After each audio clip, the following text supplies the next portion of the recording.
Advocate K Sarankumar, ഇപ്പോൾ ഇന്ന് വിവാദമായ മറ്റൊരു സംഭവം എന്നുള്ളത് മന്ത്രി കൃഷ്ണൻകുട്ടിയുടെ ഒരു ഓഡിയോ പുറത്തു വന്നു എന്നുള്ളതാണ്. വളരെ മുമ്പുള്ള ഓഡിയോ ആണ് എന്ന് പറയുമ്പോഴും ആ ഓഡിയോയിൽ പാർട്ടിക്കകത്തെ പ്രശ്നങ്ങളാണ് പുറത്തു വരുന്നത്. അത് മുന്നണിയിൽ എങ്ങനെ പ്രശ്നമാക്കിയെന്ന് എനിക്കറിയില്ല. നേരത്തെ അത് പുറത്തു വന്നിട്ടുള്ള ഒരു കേട്ടിട്ടുള്ളതാണെന്ന് പ്രതിപക്ഷ നേതാവ് പറയുന്നു. പക്ഷേ ഓഡിയോ കിട്ടിയത് മാത്യു കുഴൽനാടൻ പുറത്തു വിടുകയാണ്. അവിടെ പ്രളയവുമായി ബന്ധപ്പെട്ട് ഇവിടെ മനുഷ്യനിർമ്മിത പ്രളയമാണ് എന്ന് പറയുമ്പോൾ പ്രളയമുണ്ടാക്കിയത് ഞങ്ങളാണോ എന്ന വാദം ചോദിക്കുന്നു. യഥാർത്ഥത്തിൽ അതിൽ സഭയിൽ ഈ വിഷയത്തിൽ ചർച്ച നടന്നതാണ്. പ്രളയമുണ്ടാക്കിയത് മഴയുണ്ടാക്കിയ സർക്കാരാണെന്നല്ല. മഴയുണ്ടാകുമ്പോൾ ഡാമിൽ വെള്ളം നിറയും. ആ വെള്ളം എങ്ങനെയാണ് തുറന്നു വിട്ടത് എന്നുള്ളത് നമുക്കറിയാം. അർദ്ധരാത്രി തുറന്നു വിട്ടിട്ട് ചെങ്ങന്നൂരിൽ നമുക്കറിയാലോ, സജി ചെറിയാൻ പോലും അന്ന് കരഞ്ഞു വിളിച്ച് പറഞ്ഞതൊക്കെ നമ്മുടെ മുന്നിലില്ലേ. അപ്പോൾ ഉണ്ടായൊരു സംഭവമാണ്.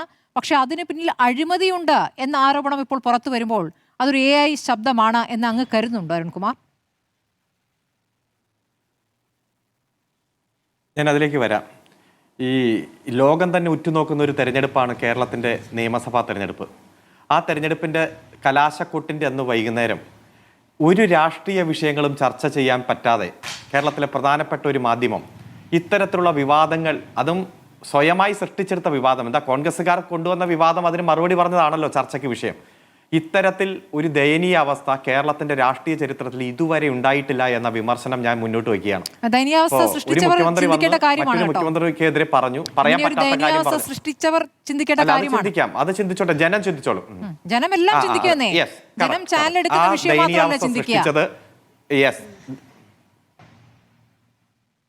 ഞങ്ങൾക്ക് ബോധ്യമുണ്ട്. ഈ ചാനല് മുന്നോട്ട് വയ്ക്കുന്ന ഒന്നും ജനം ചിന്തിക്കില്ല. അത് ബോധ്യമുള്ളത് കൊണ്ടാണല്ലോ 99 സീറ്റോടെ ചരിത്രം സൃഷ്ടിച്ചുകൊണ്ട് പിണറായി വിജയൻ തുടർച്ചയായിട്ട് കേരളം ഭരിച്ചു. നിങ്ങൾ 2020 ഓക്കെ ഞാൻ പറയട്ടെ ഉറപ്പ് 2020 ഓഗസ്റ്റ് മുതൽ നിങ്ങൾ 2021 ഏപ്രിൽ വരെ 8 മാസം തുടർച്ചയായി ചർച്ച നടത്തിയില്ലേ? അന്തിച്ചർച്ച കൊഴുപ്പിച്ചില്ലേ? എത്ര എഡിറ്റോറിയൽ എത്ര എഴുതി പത്രങ്ങൾ? എന്നിട്ട് എന്തിയെ? ജനം ചാനലുകൾ കേട്ടോ?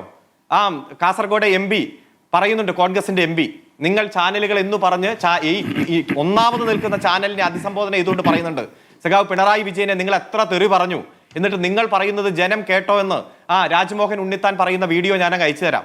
ജനം ഇതൊന്നും കേൾക്കില്ല. ജനങ്ങൾക്ക് കൃത്യമായിട്ടുള്ള ധാരണയുണ്ട്. ഇവിടെ ശ്രീ ചേക്കൂട്ടി എന്താ പറഞ്ഞേ? മുഖ്യമന്ത്രി പിണറായി വിജയൻ മറുപടി പറഞ്ഞു തെറ്റ്. പക്ഷെ രേവന്ത് റെഡ്ഡിയെ പറ്റി ഒരു വാക്ക് അദ്ദേഹം ഉച്ചരിച്ചില്ല. ഇദ്ദേഹം പിണറായി വിജയനെതിരെ കുറിച്ച് നല്ല വാക്ക് പറഞ്ഞാൽ ലോകം ഇടിഞ്ഞു വീഴും. അതുകൊണ്ട് ഞാൻ ഇത്രയൊക്കെ പ്രതീക്ഷിക്കുന്നുള്ളൂ. പക്ഷെ മറ്റൊരു രാഷ്ട്രീയ നിരീക്ഷകൻ പറഞ്ഞല്ലോ, രണ്ടുപേരും പറയാൻ. കാരണം ആദ്യം ഇങ്ങോട്ട് പറഞ്ഞപ്പോഴല്ലേ മറുപടി അങ്ങ് തിരിച്ചു പറഞ്ഞേ. ഞങ്ങൾ പറഞ്ഞല്ലോ, give respect and take respect എന്നാ. ദീപ്തി മേരി വർഗീസ് എന്താ പറഞ്ഞേ? അവിടെ പറയാത്ത വാചകം, ജി സുധാകരനെ ഇന്ന വാക്ക് വെച്ച് വിളിച്ചു. ജി സുധാകരൻ പറഞ്ഞ മറ്റു വാക്കുകളുണ്ടല്ലോ. നിങ്ങളുടെ KPCC പ്രസിഡന്റിനെ പ്രതിപക്ഷ നേതാവ് അഡ്രസ് ചെയ്ത വാക്കെന്താ? ഞാൻ പറയണോ? അപ്പൊ നിങ്ങൾ ചെയ്തു എന്ന മട്ടിലാണോ? അങ്ങനെയാണോ? അല്ല, ഒരു വ്യത്യസ്തമില്ല. അവര് വിളിച്ചല്ലാന്ന്. KPCC പ്രസിഡന്റിനെ പ്രതിപക്ഷ നേതാവ് വിളിച്ചത്. പ്രതിപക്ഷ നേതാവിനെ KPCC പ്രസിഡന്റ് വിളിക്കുമ്പോ താങ്കൾക്ക് എന്താ അത്ര പൊള്ളണ? എന്താ? ഞങ്ങളല്ലാന്ന്. ഞങ്ങൾ ആ ചിത്രത്തിലില്ല. ആ വാക്ക് താങ്കൾക്ക് അറിയോ? നിങ്ങൾ എത്ര നിർബന്ധിച്ചാലും ഞാൻ ആ വാക്കൊന്നും പറയൊന്നുമില്ല. സമൂഹത്തിലുണ്ട്.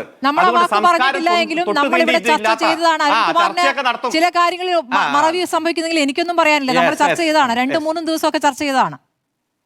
അല്ല, എന്താ ശ്രീമതി സ്മൃതി പൊരുത്തിക്കാട്, ഓർമ്മക്കുറവൊക്കെ ചിലപ്പോൾ ആർക്ക് വരും. ഇത് ഓർമ്മക്കുറവൊന്നുമല്ല.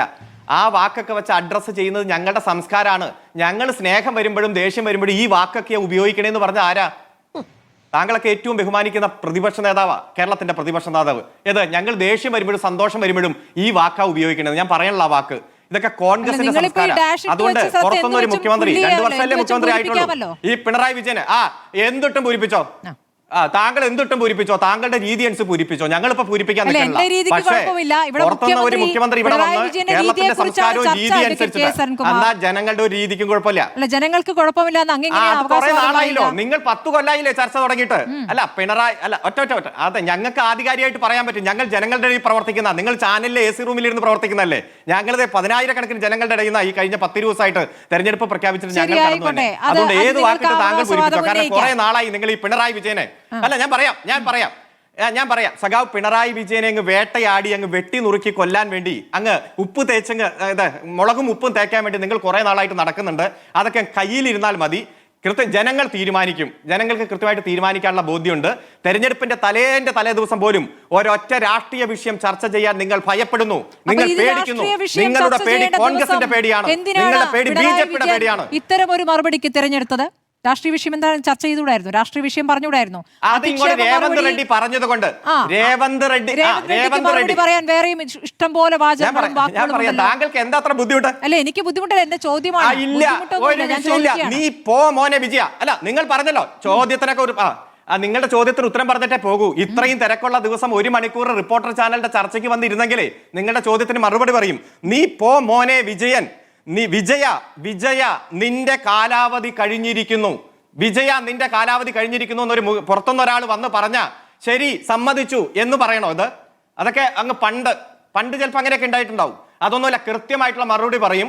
അത് കൃത്യമായി കേരളത്തിലെ ജനങ്ങൾ ആഗ്രഹിക്കുന്ന മറുപടിയാണ്, ജനങ്ങളുടെ മറുപടിയാണ്. പ്രതിപക്ഷ നേതാവ് KPCC പ്രസിഡന്റിനെ അഡ്രസ് ചെയ്ത വാക്കല്ല ഇത്. അത് അദ്ദേഹത്തിന്റെ മാത്രം ഉത്തരവാദിത്തമാണ്. അങ്ങ് അത് ഏറ്റെടുത്തോളൂ, നിങ്ങൾ പാർട്ടി ഏറ്റെടുത്തോളൂ. അത് മുഴുവൻ ജനങ്ങളുടെയാണെന്ന് അവകാശവാദം അങ്ങേക്ക് എങ്ങനെ നടത്താനാകും? ജനങ്ങളിൽ പെടുന്ന ഇപ്പോൾ ഈ ചർച്ചയിൽ പങ്കെടുക്കുന്ന ജനങ്ങളിൽ പെടുന്ന ബാക്കി 3 പേർക്കും ആ അഭിപ്രായമില്ലല്ലോ. ഞാൻ എന്നെയും കൂടെ ചേർക്കും. അപ്പൊ 4 പേർക്കും ആ അഭിപ്രായമില്ല. അത് മോശമായി പോയി എന്നുള്ളതാണ്. രേവന്ത് റെഡ്ഡിയുടെയും മോശമായി പോയി എന്ന് ഞാൻ പറഞ്ഞിട്ടുണ്ട് അരുൺകുമാർ. അതിൽ ന്യായമൊന്നുമില്ല. ഞാൻ ചോദിച്ചത് അതിന് പറഞ്ഞ മറുപടി ശരിയായ പ്രയോഗമായിരുന്നു എന്നുള്ളതാണ് ഞാൻ അങ്ങയോട് ചോദിക്കുന്നത്. അങ്ങേക്ക് പറയാൻ ഉത്തരവാദപ്പെട്ട മറുപടി ആയതുകൊണ്ടാണ് ഞാൻ അങ്ങയോട് ചോദിക്കാനുള്ളത്. ദീപ്തിയോട് ചോദിച്ചല്ലോ. 100% അത് കറക്റ്റ് മറുപടി. അതിന് കൊടുക്കാവുന്ന ഏറ്റവും മികച്ച മറുപടിയാണ്. എടാ വിജയ നിന്റെ കാലാവധി കഴിഞ്ഞിരിക്കുന്നു എന്നൊക്കെ ഇവിടെ പൊളിറ്റിക്കൽ ആരോപണമാകാന്ന്.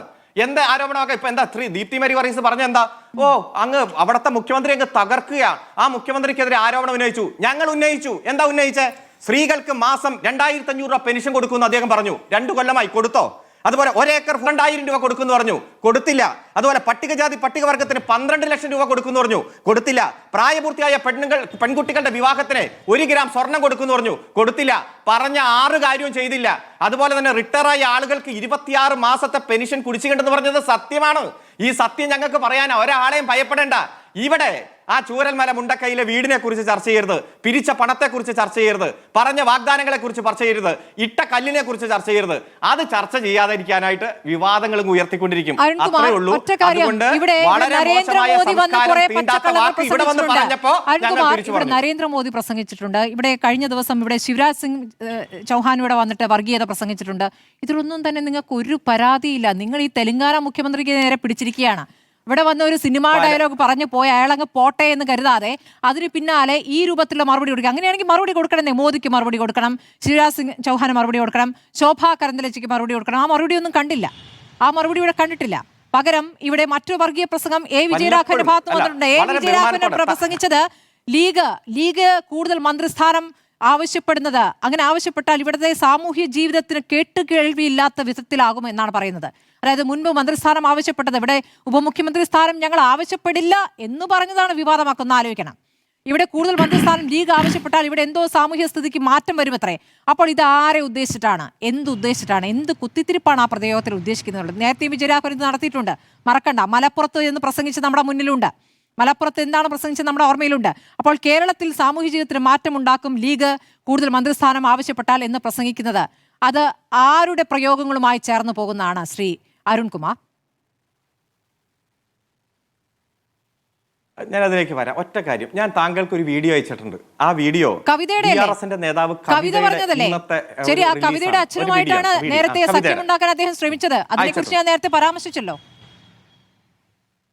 ഏത് സഖ്യത്തിന്റെ അല്ല, നിങ്ങൾ എന്ത് മെറിറ്റാണ് ചർച്ച ചെയ്യുന്നത്? ആ കവിത പറഞ്ഞ ആ 2 കൊല്ലമായിട്ട് രേവന്ത് റെഡ്ഡി പറഞ്ഞ ഒരു കാര്യവും നടപ്പാക്കിയിട്ടില്ല. ഞാനിപ്പോ എണ്ണമറ്റ 6 പറഞ്ഞല്ലോ. ഇതിൽ ഏതെങ്കിലും നടപ്പാക്കിയെന്ന് താങ്കൾ തെളിയിക്കേ. നിങ്ങൾ പഴയ സഖ്യത്തിന്റെ നിങ്ങളുടെ മനസ്സിൽ ഇങ്ങനെ ഇടതുപക്ഷ വിരുദ്ധത ദീപ്തി മേരി പറയേണ്ട കാര്യമല്ലല്ലോ താങ്കൾ പറയുന്നത്. തർക്കത്തിനില്ല. കാരണം അല്ല, ഒറ്റ മിനിറ്റ്. കവിത അങ്ങനെ പറഞ്ഞിട്ടുണ്ട് എന്ന് സൂചിപ്പിക്കുവാനും എന്റെ സമയത്തിന്റെ ഭാഗമായിട്ടാണല്ലോ ഞാൻ പറയുന്നത്. ഇടതുപക്ഷ വിരുദ്ധതയും പിണറായി വിരുദ്ധതയും കിടന്ന് തിളയ്ക്കുമ്പോ താങ്കൾക്ക് ഇങ്ങനെ ഒന്നിൽ നിന്ന് ഒന്നിലേക്ക് പോകും. ഒറ്റ വികസനവും ചർച്ച ചെയ്യേണ്ട, ക്ഷേമവും ചർച്ച ചെയ്യേണ്ട, പ്രകടന പത്രികയും ചർച്ച ചെയ്യേണ്ട. ആ പിണറായി വിരുദ്ധത എങ്ങനെയെങ്കിലും ഈ തെരഞ്ഞെടുപ്പിന്റെ 2 ദിവസം ചർച്ച ചെയ്യണം. നിങ്ങൾ ചർച്ച ചെയ്തോ? നിങ്ങൾ ചർച്ച ചെയ്തോ? ഒറ്റ മിനിറ്റ്. നേട്ടങ്ങൾ എന്ന് പറയുന്നത് നിങ്ങൾക്ക് പറയാനുള്ള കാര്യങ്ങളാണെന്നേ. അത് അങ്ങോട്ട് പിന്നെ ഞാൻ ചോദിച്ചു, പിന്നെ നിങ്ങൾക്ക് അത് പറയാൻ അവസരം തന്ന് ഇതെന്താണ് ഇപ്പൊ ഇതിന്റെ കാര്യം? വികസനം നിങ്ങൾ നടപ്പാക്കിയെങ്കിൽ നല്ല കാര്യം, നിങ്ങൾക്ക് അത് വോട്ടായി വരും. ഒന്നും വേണ്ട, ഒറ്റ മിനിറ്റ്. വല്ലപ്പോഴും സമയം കിട്ടുമ്പോ ഈ സ്റ്റുഡിയോന്ന് ഒന്ന് പുറത്തിറങ്ങിയിട്ട് എന്താ സമൂഹത്തിൽ നടക്കണമെന്ന് നോക്ക്. നിങ്ങൾ എന്താ പറഞ്ഞത്? നരേന്ദ്രമോദിക്ക് മറുപടി പറഞ്ഞില്ല, അമിത്ഷായ്ക്ക് മറുപടി പറഞ്ഞില്ല.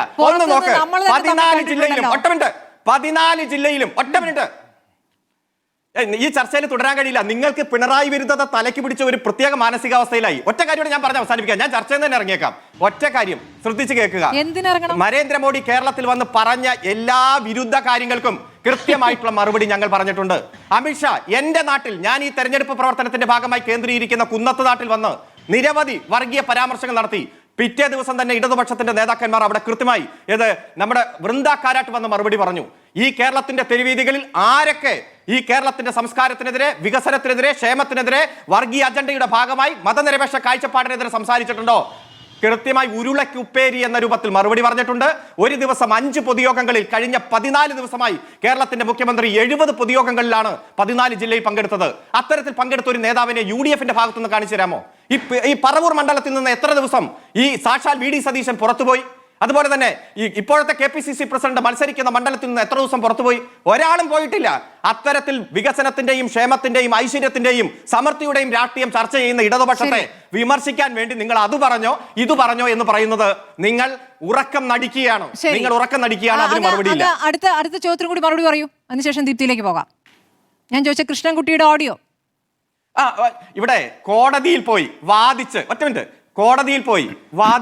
സ്വന്തമായി വക്കീൽ ഓഫീസ് ഉള്ള ആൾ, പിന്നെ ബാക്കി വക്കീലന്മാർക്കൊക്കെ ഇന്ന് ചോദിച്ചല്ലോ, സ്വരാജ് ചോദിച്ചില്ലേ ബാക്കി വക്കീലന്മാർക്കെല്ലാം പച്ചക്കറി കടയാണോന്ന്.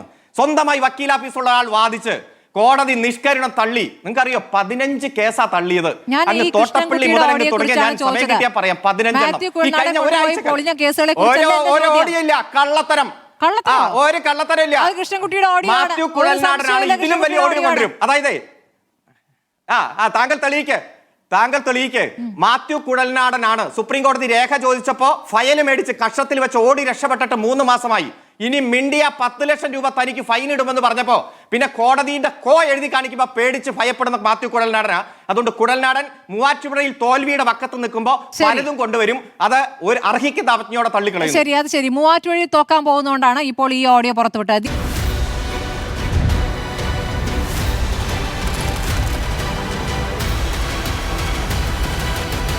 Debate with Smriti Parathikkad.